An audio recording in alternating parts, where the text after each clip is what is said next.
Boa tarde a todos. Hoje é quinta-feira, 7 de maio, são 3 horas e 34 minutos. Iniciamos mais uma transmissão ao vivo pelas redes sociais da Prefeitura, pela TV Câmara de Rio Preto e também pela Rádio Educativa FM. Hoje nós contamos com a participação da gerente da Vigilância Epidemiológica de Rio Preto, Andréa Negri, e também com o virologista da FAMERP e membro do Comitê de Gestão, Maurício Nogueira. Quem vai atualizar hoje as informações sobre a pandemia em Rio Preto é a Andréa Negri. Boa tarde, Andréa. Boa tarde a todos. Então, nesse momento, hoje no dia 7 de maio, nós vamos atualizar a situação da Covid aqui no município de São José do Rio Preto. Hoje nós temos casos encerrados, até o dia 6/5/2020, 207 casos confirmados da doença.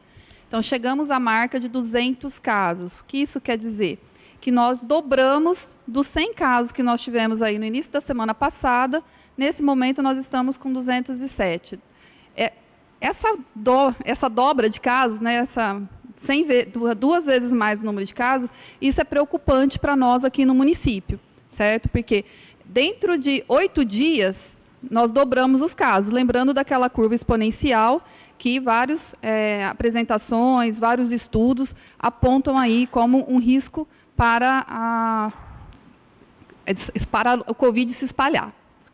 Então, desses 207 casos confirmados, nós temos também 2.085 casos negativos que foram testados e deram resultados negativos aí acumulado ao longo do tempo, dando um total de 2.200 pessoas que fizeram exames para a Covid, num total de notificados de 3.820, ou seja, no município foram reportados à vigilância epidemiológica 3.800 pessoas com 2.292 testes, dando um 60% de coleta. É uma coleta altíssima e depois o professor Maurício vai estar explicando muito bem isso para vocês.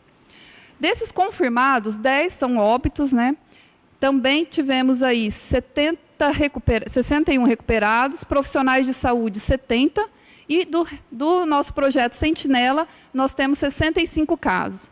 O nosso coeficiente de incidência subiu para 45 casos para cada 100 mil habitantes. Próximo.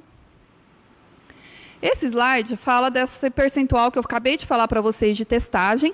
Então, 60% dos nossos suspeitos foram testados. E para vocês verem aí nos últimos dias, de 21/4 até 25/4, nós tínhamos 5,9% de positividade. O que isso quer dizer? A cada 100 pessoas que coletavam exames naquele período, 6 delas davam resultado positivo, certo? Comparando aí com o período de 26 de abril a 30 de abril, esse percentual subiu para 15%, ou seja, a cada 100 pessoas testadas, 15 eram positivas. E agora, do dia 1º de maio a 6 de maio, de cada 100 pessoas testadas, 18, quase 19 são positivas. Aí vocês podem falar, está aumentando a coleta, os números estão aumentando porque vocês estão coletando mais. Mas diante do que a gente está coletando, está dando um percentual de positividade muito mais alto do que estava dando no começo. Então, isso quer dizer o quê? Que a doença está circulando no nosso município e de uma forma mais intensa. Próximo. Aqui esse slide mostra também a questão da internação. Conforme a doença ela vem aumentando o número de casos na população geral, ela também aumenta aí nas internações. Vocês podem ver que chegamos a ter semanas com quase o dobro do máximo de notificações que a gente já teve ao longo de uma série histórica aí de 10 anos. Então, a linha azul, o traço azul aí do gráfico, ele quer dizer o quê? É o nosso máximo atingido por semana. E aí o vermelho, o que está em vermelho, é o que a gente está notificando internado nas mesmas semanas correspondentes desse máximo. Vocês podem ver que faz 6, 7 semanas que a gente está acima desse limite. Próximo. Em relação aos óbitos, tivemos aí 10 óbitos até o momento, 4 deles tinham doença cardiovascular, diabetes e até outras comorbidades associadas a essas duas doenças. Então, assim, pessoas com diabetes, hipertensão, que têm algum comprometimento cardíaco, essas pessoas elas têm um risco, sim, de desenvolver uma gravidade da doença, visto que ela também pode agravar o seu quadro da doença que ele já tem crônica. A Covid ela tem se demonstrado bastante isso nas nossas internações. Em relação a ter também outras comorbidades, como imunossupressão, demência senil ou só doença cardiovascular, são os outros. Tivemos 2 casos que a comorbidade não foi informada. Isso também é um dado importante, né? De 10 casos, 2 deles não tinham uma comorbidade informada, ou seja, não tinha uma doença crônica, tinha outros fatores de risco, principalmente a idade, mas que fica aí o recado para as pessoas também verem que não é só o doente crônico, não é só o idoso que tem esse risco. Próximo. Esse é o nosso coeficiente de mortalidade por faixa etária, ele é proporcional. O que isso quer dizer? Das pessoas que a gente tem no município de 40 a 49 anos, quando a gente faz o número de óbitos nessa faixa dividido pela população dessa faixa etária aqui no município, ele vai me dar um índice de 1,4 para cada 100 mil habitantes nessa faixa etária de 40 a 49. Por isso que a gente fala mortalidade proporcional por faixa etária. Olha como isso avança, né? De 40 a 49 anos, vai de 1,47 para 70 a 79, a gente já vai para 17 óbitos para cada 100 mil habitantes nessa idade, né, em relação a essa pessoa. E também 80 anos ou mais, ou seja, de todas as pessoas que têm 80 anos aqui no município, a cada 100 mil pessoas com 80 anos, 22 delas têm um risco maior de morrer pela Covid, né, em comparação com as outras faixas etárias. Próximo. Então, finalizando com os dados de internados nesse momento, né, com síndrome respiratória aguda grave, 384 pessoas já foram notificadas que internaram nos nossos hospitais. Hoje, 54 permanecem internados, 37 em enfermaria e 17 em UTI. É muito importante que todo mundo saiba, né, que esse dado ele deu uma aumentada também. Lembra que há umas 2 semanas atrás a gente falava em 36 pessoas internadas, 39, 41, e agora nós já estamos com 54. Então, observa-se que está aumentando a circulação, embora independente da testagem que a gente está fazendo, certo? Se a gente não estivesse fazendo testagem alguma, esses números aí já estariam apontando que está aumentando o número de internados nos nossos hospitais. Acho que era isso, finalizada a apresentação. Erradas.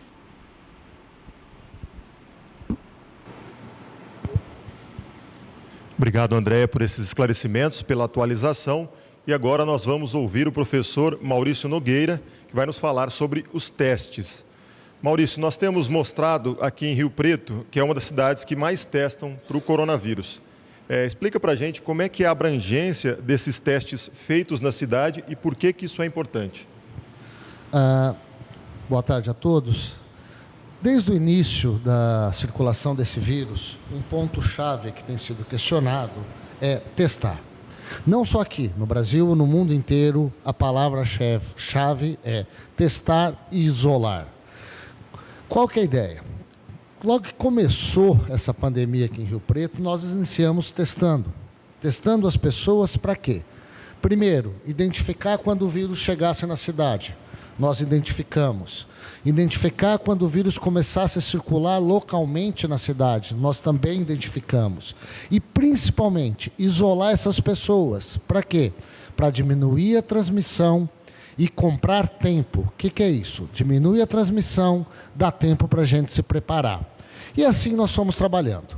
Logo depois nós identificamos essa circulação no vírus no município, começamos também, então, a testar os casos graves.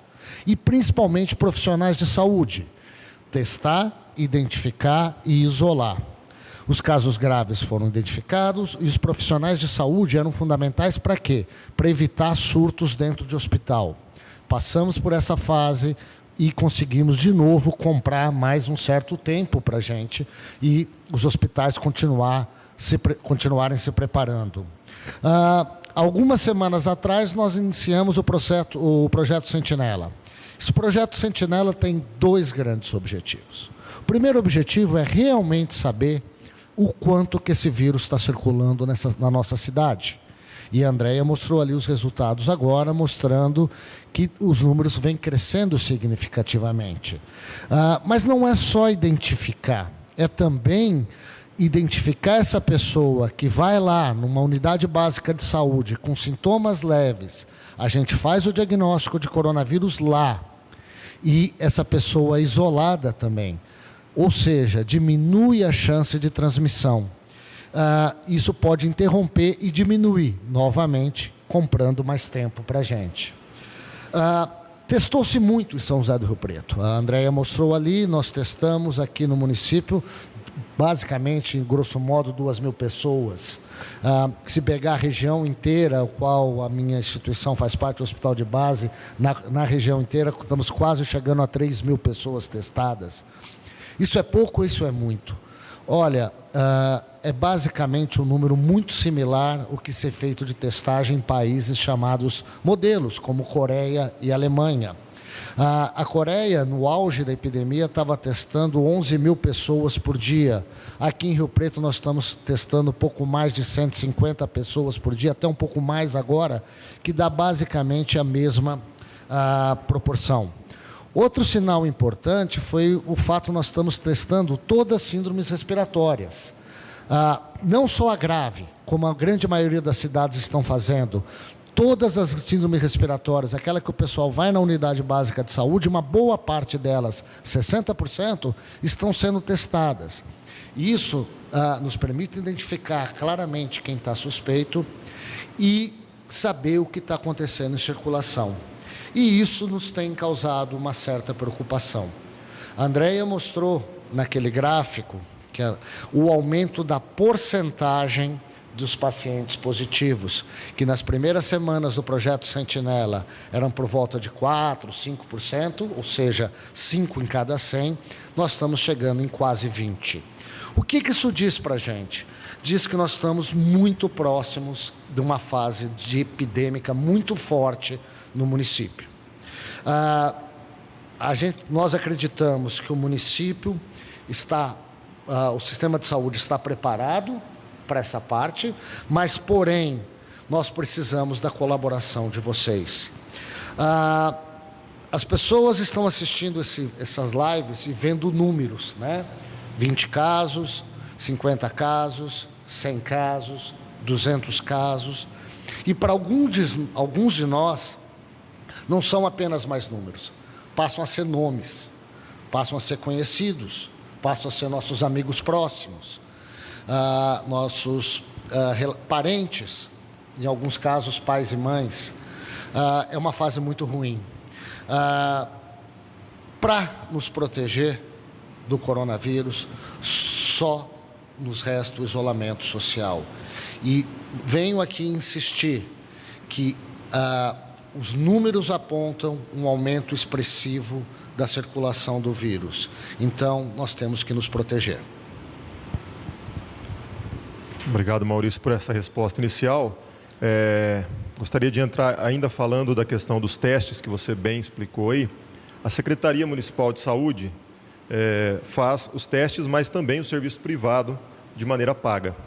Nós recebemos mensagens perguntando se qualquer pessoa que não tenha o plano de saúde pode ter acesso aos testes gratuitamente. Bom, vamos lá por partes, né?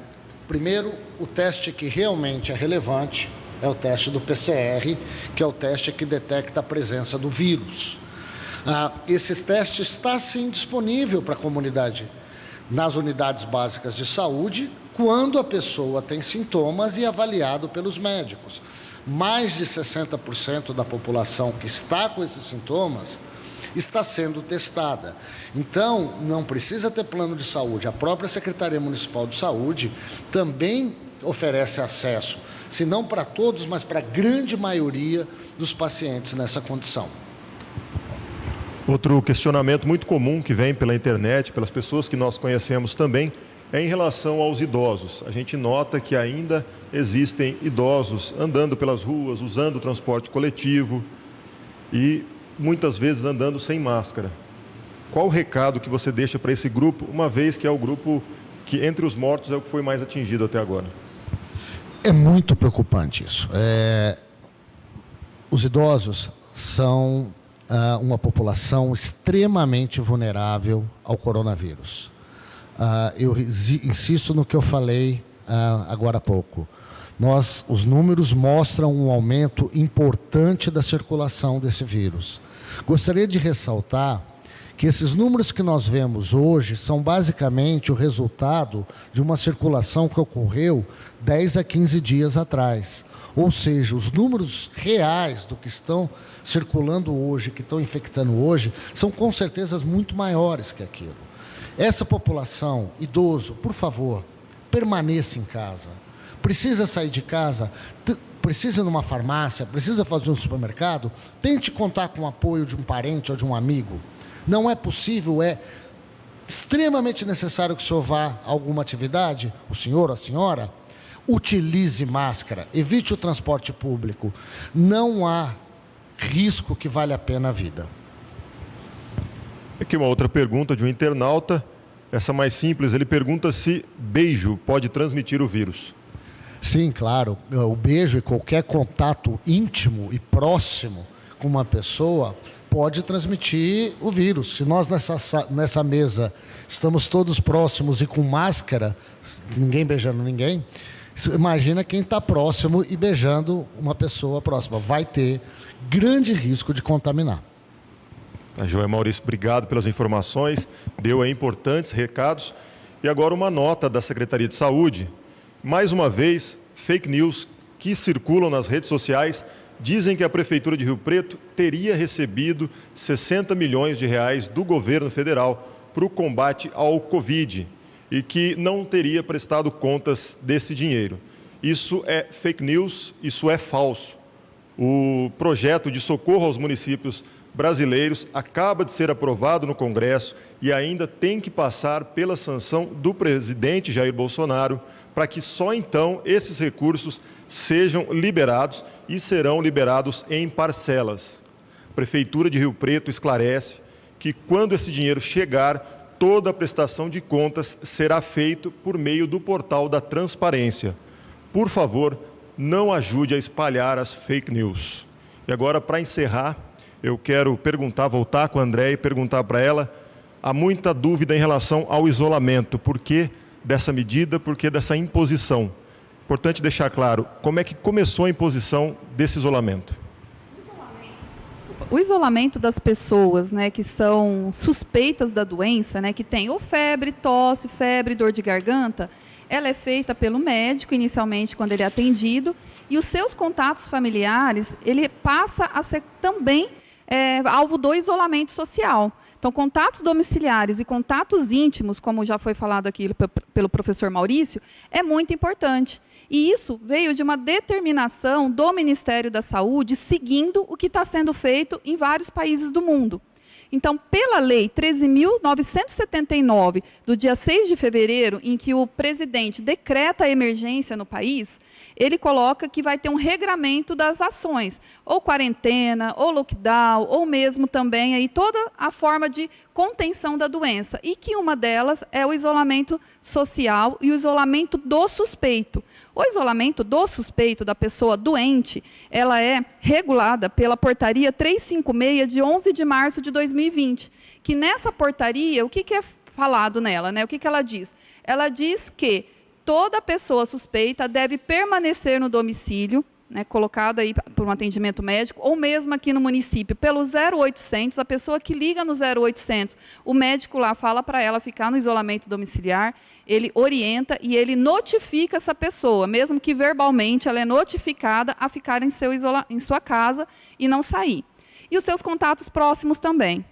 Essa portaria, por que ela é feita? Como o professor Maurício falou, o que vai conter um pouco o avanço da doença é evitar pessoas transmissoras na rua. Se eu estou doente, eu ficar na minha casa, o meu potencial de transmissão vai ficar ali no meu raio do domicílio, certo? E essas pessoas que estão comigo também estão isoladas, e aí a gente não espalha para mais ninguém.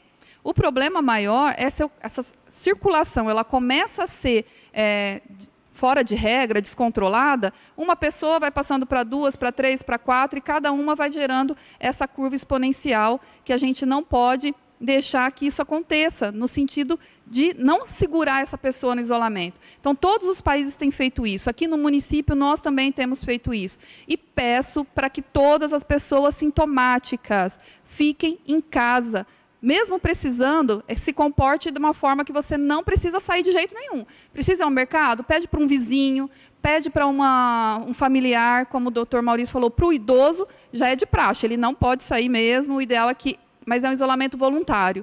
Agora, para o suspeito, é um isolamento por notificação do médico e das autoridades de saúde, certo? Então, é muito importante isso, é muito importante que todo mundo siga e que quando a vigilância, ou mesmo os profissionais que nós ampliamos essa equipe só para isso, nós temos mais de 20 pessoas no CEL, que a gente fala, né, no Centro de Especialidade Odontológica, ligando para as pessoas e falando e colocando elas em isolamento. E hoje o 0800 também tem entrado em contato com as pessoas para colocar em isolamento sintomático, visto que vocês viram que aumentou bastante o número de positivos e a gente precisa dar conta de que todos fiquem no seu domicílio. Obrigado pelas informações. Em nome da Secretaria de Comunicação, eu agradeço a presença da gerente da Vigilância Epidemiológica de Rio Preto, Andréa Negri, também do professor da FAMERP, pesquisador e membro do nosso comitê, Maurício Nogueira, e encerro aqui essa transmissão ao vivo, que é uma ação conjunta da Secretaria de Comunicação com a Secretaria de Saúde. Esse vídeo ficará disponível no YouTube, em alta resolução e também no portal da Prefeitura. Uma ótima tarde a todos.